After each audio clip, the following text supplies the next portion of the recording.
Welcome to the Blue Ridge Basketball Show, where we discuss everything Blue Ridge basketball. I'm your host, Landon Magenheimer. Co-host, Stephen Nixon. Today we're going to go over the Tremont opener in the conference, the JV game. We're going to talk about what we thought afterwards, go over the current points per game leaders, and then we'll preview the home game versus Heyworth Tuesday night. First, we'll talk about the JV game. Now, I don't have the score, I don't have the stats, because those are kind of hard to get. I even asked Sawyer what the score for the JV game was, and he totally forgot. But I do know, and the only thing that's important is that we got the W. It was pretty impressive, not going to lie. It was a really good game. There were three key ballers of the game, in my opinion. What was the first one, Stephen? Probably Nick Becker. He had a lot of steals, tip passes. He was, I'd have to say, MVP Defensive Player of the Night. I would definitely have to agree. The kid had like 25 steals, tons of tip passes, started a lot of fast break points. Next player I'd like to say is Luke Clancy. Kid had boards out the wazoo, blocks, some nasty blocks to be honest, and a lot of second chance points when he got those boards. It was really important. He was definitely a big factor down in the post. He's just big dude, and it was awesome to watch him like run back and forth down the court with his flow. I liked it personally. Oh yeah. And then obviously, last but not least, probably my favorite baller of the game, not to be biased or anything, would be Wayne the Mailman Bounds. Oh yeah. The reason he's the mailman is because he's got more post moves than anyone I've ever seen. Oh yeah. Kid has this fake where he goes up, pretends he's faking, or like in the post, goes up for a fake shot. Defenders bite every time. He just watches them fly by and goes up for the shot. Sexiest thing I've seen on the basketball court in a while. I would compare him to a modern day Draymond Green. I would say he. Probably not Draymond Green. Any other basketball players? Kyrie Irving for the Cavs, not for the Celtics. LeBron James. Any basketball players you would? I think you got it. You summed it up pretty well right there. Spot on. He takes it Mountain Town. He makes it Wayne on him. We had the varsity at Tremont game. It was 77-59 in odds of them. So although we did not take home the W, Dane Hauser had a whopping 21 points.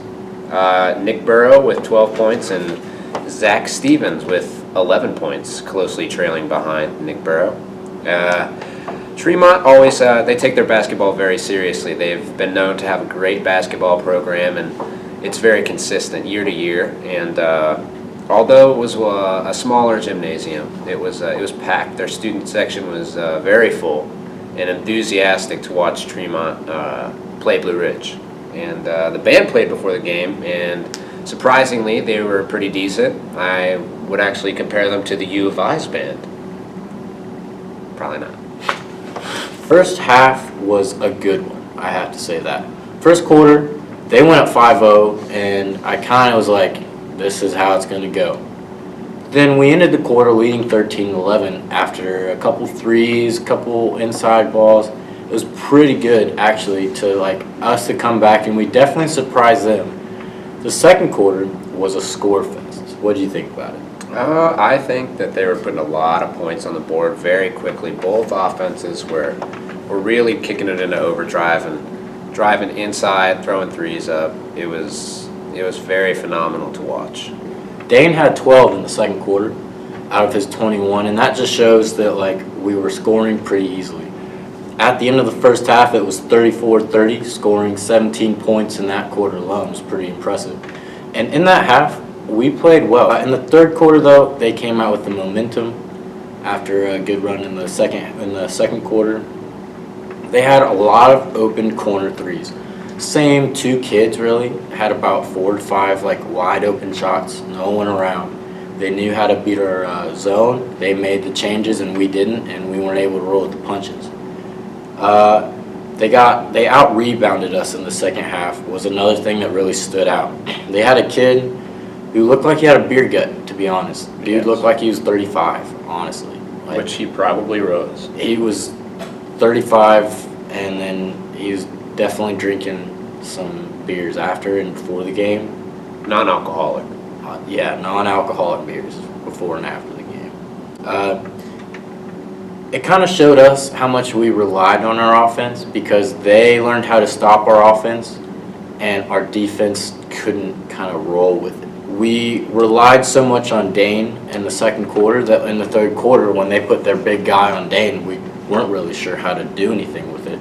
But we ended the quarter down 55-44, and they kind of started getting that edge at the end. In the fourth quarter, just went downhill from there. Kind of dropped our heads, thought it was too late to fight back, and we ended up losing the game 77-59. It's the same old story with the mentality type thing, where we didn't finish the game or just decided to not play a full game, and it went downhill. I think, as I said before, that in any basketball game, getting through halftime, getting through the third quarter it's important, it's fundamental to do that.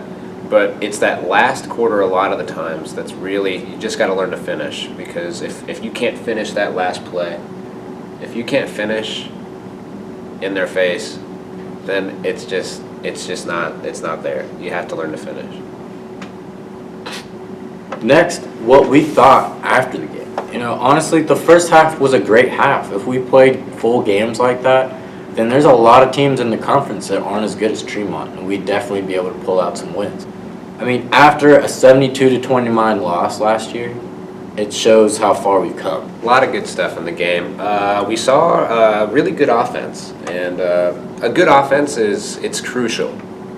And that's the thing. We got chemistry going offensively. We had some plays that were really smooth, and you could tell just would break down any defense. But defensively, we don't have that chemistry. Defensively, we need to step it up. I would also say that working through the full games kind of deal. I feel as though a lot of the times it's that mentality that you're not. They're putting their heads down a little farther in the way, and they get behind by about 7-9 points, and kind of that motivation and that drive that they had kind of just goes away. And if they could just keep that and just power through it, keep those heads up, then I could see Blue Ridge, putting a lot more points on the board for sure. How was the concession stand? A question I ask myself probably about once a year. When you're traveling, the concession stand is just as important as the game is. It is, because if I can spend, $4 to watch a basketball game, I can spend $4 on cotton candy too. Yeah, that's where I spend the money. I spend money to get in the games, but also I'm going to get snackish. I'm going to get thirsty. What am I supplied with? And at Tremont, they did not disappoint. For me, 10 out of 10. Oh yeah. They had the average pricing, candy and soda was $1, but they had that extra boost. They had slices of Papa John's pizza, and they had Avani's gondolas. Which that is a rare find at a concession stand. A lot of the times you're going to find those gross microwave hot dogs. Not here. It was above the competition. Now they didn't have pretzels, they didn't have nachos, but I'd trade those for pretzels and nachos any day, to be totally honest. Oh yeah. In fact, I'd probably compare it to kind of a modern day Red Lobster. Sure. They had a meal deal for $5, and it's 2 slices of pizza or a gondola with chips and a drink. That's a pretty good deal. Yes. That was probably one of their best sellers, and it showed that they're used to doing well on the court and in the concessions. Yes. That's all that's important. After 5 games, we've had some high scores, we've had some low scores. But we'll show you who's leading our teams in scoring. In first, Dane Hauser, he's scoring an average of 15.6 points per game. And it's definitely after the last 2 games, getting 28 at Uni or versus Uni in the third place game, and then getting 21 versus Tremont. Definitely kind of showing early on in the season that we're relying on him a bit. And we'll see if that's a good or bad thing. but he's definitely a consistent scoring option. We'll just see if we need others to pick it up in the future. Who else is up there? Nick Burrow with 12.4 points per game, just a little bit behind Dane Hauser, and I think that they're definitely one of our, duos that really puts points on the board. And as Landon here said, we have a lot of reliability on these 2 to 3 point leaders, and I'd like to start seeing the ball, being handled by some of the other players and them getting some points in the game as well. Tim Crook. He's got 10.2. He rounds out our top 3. And he's not scored too much recently. But in the Turkey tournament, he definitely showed why he was on the 5-player all-first team in the tournament. Scoring pretty consistently there. Hopefully he picks things back up. Definitely at the Tremont game, Zach was the 3rd highest scorer in that game. Popping a couple threes impressively. And if we could get more of depth with our scoring, we'll definitely be even more of a threat offensively. We will be previewing the Blue Ridge versus Heyworth game on Tuesday. We're looking forward to that. Home opener. Oh, yeah. You'll be there? Oh, guaranteed. Oh, for sure. It's their conference opener. They'll be traveling here. We lost to them 95-37 last year. Just like the Tremont game last year wasn't pretty, but hopefully this year we'll be able to pull it a little closer. And Heyworth isn't really known to be as good consistently as Tremont, so we'll see if they're on an up year this year or just average. They're 3-0 currently, kind of playing just random teams. They haven't played any conference games yet, so we don't know what that means really. But we'll see how it goes. Are you excited? Oh, I'm very excited. It's one of those games that I just cannot wait to see. For sure. Home opener. Let's hope it goes well. Oh, yeah. And let's hope that the Blue Ridge concession stands are as good as Tremont's. They won't be. To conclude, we're happy you watched the whole video. It's the second episode. I'm having fun. Are you having fun? Most fun I've had. Trying to bring you some insight to our beloved Blue Ridge basketball team. Yeah. If you're enjoying it, like this video. If you like this video, watch our last video. Subscribe. Definitely subscribe. Definitely. We're going to be posting regularly, like after games if possible. So yeah, like, subscribe, and we'll see you after the Heyworth game. At the Heyworth game. Yeah, we'll be there. Catch you? your local announcers.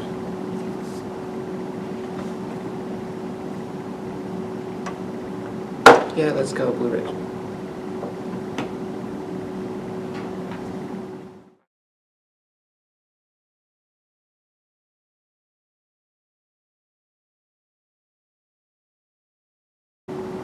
I love when he hits him with the bound syndrome.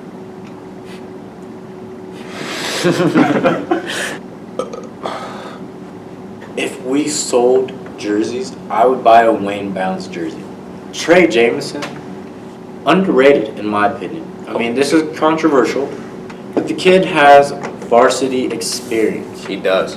Does he have an attitude problem? Apparently. I don't go to practices, so I don't want to say yes or no. But the kid's good. Does he deserve more minutes? Yes, and I'm really happy he got minutes at the Tremont game. It was good to see it. He got hacked. Like, there's this, I think it was a big fella, beer gut dude. Like, legit, like, wrap around him, and he went flying when he went up for, like, a layup. Yeah. It was a mean old hit, but he took it in stride and swished his flagrant free throw. What if LeVar Ball got mad that his son didn't play minutes and got up in the coach's face? I bet he does. Do you think he'd get suspended too?